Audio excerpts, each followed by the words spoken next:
Cameron Poole, 10th grade at Beaufort High, and I'm an avid baseball player.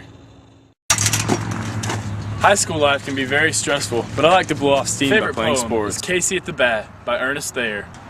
The outlook wasn't brilliant for the Mudville Nine that day. The score stood 4-2, with but one inning more to play.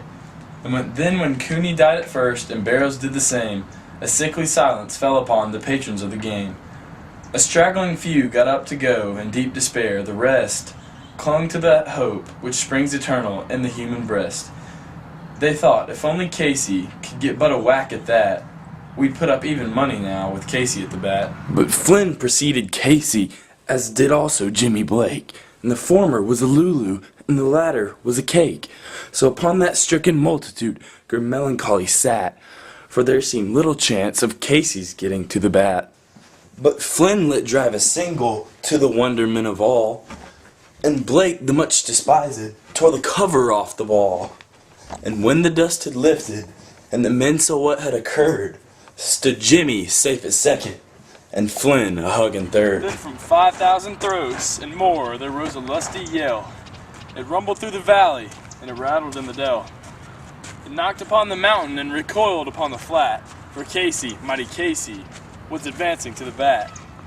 There was ease in Casey's manner as he stepped into the place, and there was pride in Casey's bearing and a smile on Casey's face.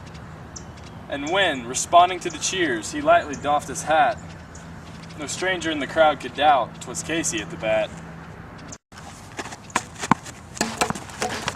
10,000 eyes were on him as he rubbed his hands with dirt. 5,000 tongues applauded when he wiped them on his shirt.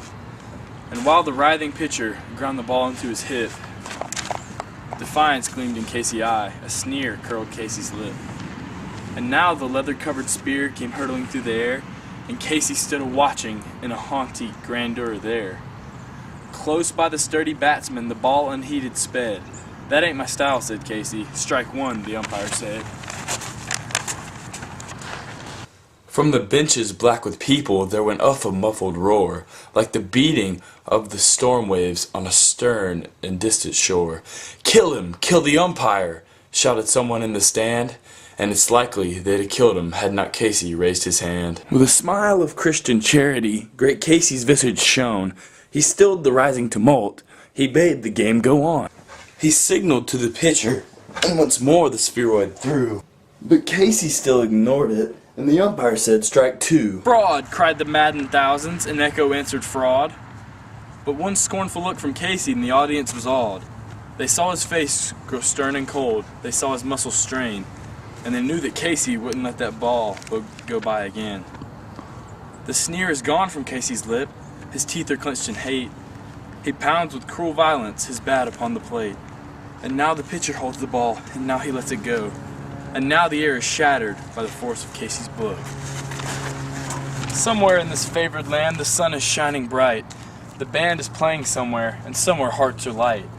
And somewhere men are laughing, and somewhere children shout. But there is no joy in Mudville. Mighty Casey has struck out. This poem is really one of my favorites because my whole life is 1,000,000 to 1 shot. You know, whenever I'm faced with adversity or a tough time, I just put myself in the position of the pitcher that pitched against Casey and what was going through his head, and he never gave up. And then in the end, everything worked out for him, and he struck out the mighty Casey. This is one of America's most favorite pastimes and probably the most classic poem to go along with it. And I think it just holds true to the spirit of the game.